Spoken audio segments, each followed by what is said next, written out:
मूलभूत बातें हैं उनको जोड़कर सवाल पूछा है। उन्होंने अपना जो तर्क है उसके पीछे कुछ संख्याएं भी बताई हैं। उन्होंने जो अपना तर्क है वो ऐसे रखा है कि भगवत गीता में ये कहा गया है कि आत्मा एक शरीर बदलकर दूसरा शरीर धारण करती है।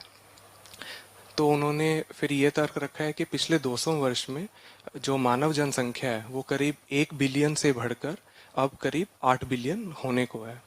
तो अगर मानव शरीर बढ़ रहे हैं तो नए शरीर में आत्मा भी नहीं आनी चाहिए। और भगवत गीता में ये भी कहा है कि आत्मा ना कभी जन्म लेती है और ना कभी मरती है। तो नए शरीर में आत्मा कहाँ से आ रही है? यहाँ तक ठीक है, आत्मा कभी जन्म नहीं लेती, कभी मरती नहीं, पर ये गीता में कहीं पर भी नहीं लिखा है कि आत्मा एक शरीर छोड़कर दूसरा शरीर धारण करती है। जिस श्लोक का बार बार हवाला दिया जाता है उसमें आत्मा शब्द कहीं आता ही नहीं है। देही कहा है, देही, वो जीवात्मा है, आत्मा नहीं।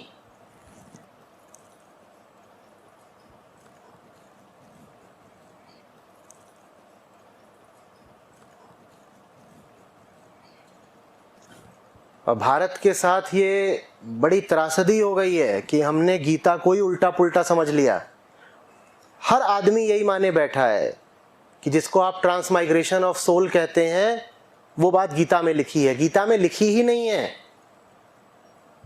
गीता कहीं नहीं कह रही है कि आत्मा जाती है एक शरीर से दूसरे शरीर में।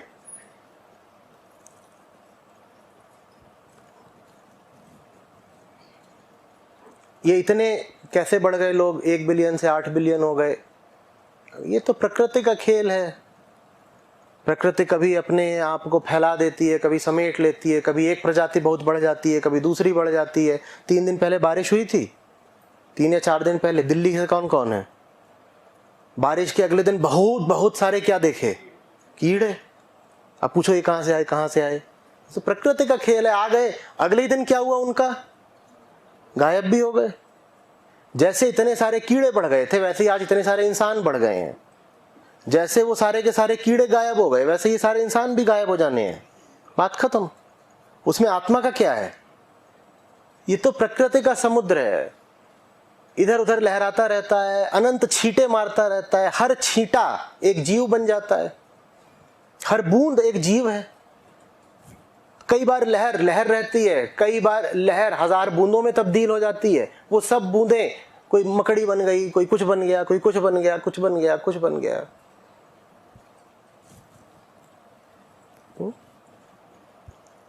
आपके शरीर के भीतर आत्मा नहीं होती, पूर्ण विराम। कुछ नहीं घुसता है, कुछ नहीं निकलता है। इस चक्कर में मत रहना।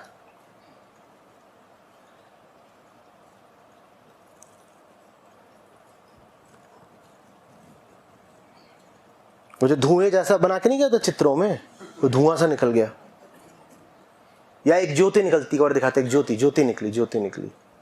आप अंधेरे में मर के देख लो,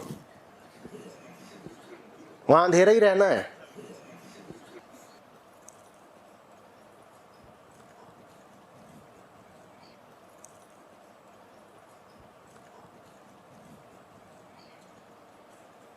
पांच बार मर के देख लो तब भी वहां रोशनी नहीं होगी, कोई ज्योति नहीं निकलनी है छाती से। नहीं, आप बहुत बड़े महात्मा हो तो भी ज्योति नहीं निकलनी है। महात्माओं को लेके खूब प्रचलित रहता है।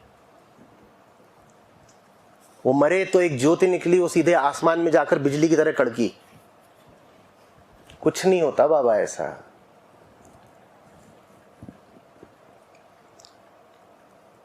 नहीं मानने का मन नहीं कर रहा, कुछ तो होता होगा ना जो मम्मी के पेट में घुसता होगा, जिससे फिर बच्चे में प्राण आ जाते हैं। प्राण पहले से थे। पिता का शुक्राणु, माता का अंडाणु, वो पहले ही प्राणों का अपने आप में बीज रखे हुए थे। उस बीज को खाद पानी मिट्टी मिल गया, वो बीज अंकुरित हो गया। उसमें ऐसा थोड़ी कि कुछ बाहर से आ गया। एक बीज होता है, बीज, कोई भी बीज मान लो, उस बीज में से पौधा कैसे आ जाता है? कुछ बाहर से आके घुसा उस बीज में। और हो सकता है कि वो बीज 5 साल पड़ा रहे, उसमें से कुछ पैदा ना हो, लेकिन जैसे ही उसको अनुकूल स्थितियां मिलती हैं उसमें से पौधा पनप आता है। बस ऐसे ही आपका जन्म होता है, कुछ नहीं आप में प्रवेश करता, और जब कुछ प्रवेश नहीं करता तो निकलेगा कहां से? है, कुछ नहीं निकलता। नहीं तो मर के सब राख हो जाना है। हाँ, तो फिर हम अच्छे काम करें क्यों जब अगला जन्म होना ही नहीं है? हम तो अच्छे काम इसलिए करते थे, मम्मी ने बोला चींटी बनोगे। गंदे काम जो करते हैं वो चींटी बनते हैं, कौवा बनते हैं, गीदड़ बनते हैं। हम इसलिए अच्छे काम करते थे। बेटा अच्छे काम इसलिए करो क्योंकि अच्छा काम करके अच्छा लगता है। अच्छे काम इसलिए नहीं करो कि अगले जन्म में सियार बनने से डरते हो। अच्छे काम इसलिए करो क्योंकि इस जन्म में तुम डर करके सियार जैसा जीवन बिता रहे हो।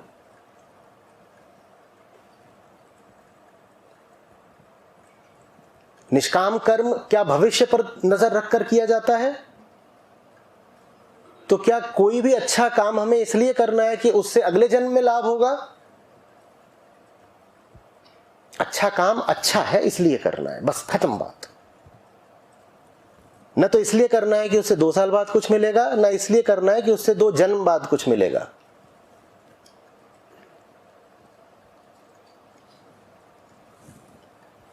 नहीं, पर वो हमारे गांव के बूढ़े बरगद पर पितरों की आत्माएं तो लटक ही रही हैं ना। बख्श दो बेचारे पेड़ को। इसी चक्कर में तुमने उसमें न जाने क्या क्या बांध दिया, ये कर दिया, वो कर दिया। पेड़ भी रोता होगा। कोई भूत नहीं है उस पे, इंसान ही भूत हैं।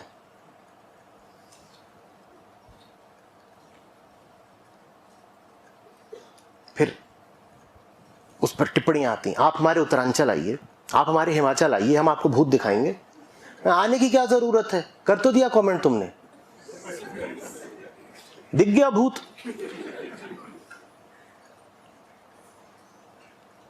एक जगह बताई, कौन सी बताई, कि वहां पे तो सीधे से भूत उतारा जाता है, उसके बहुत आती हैं।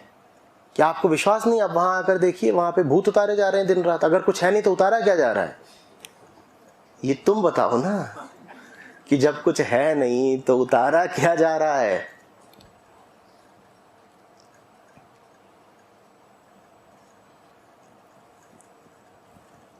और ये सब चल रहा है, चले ही जा रहा है, हमें कुछ समझ नहीं आ रहा।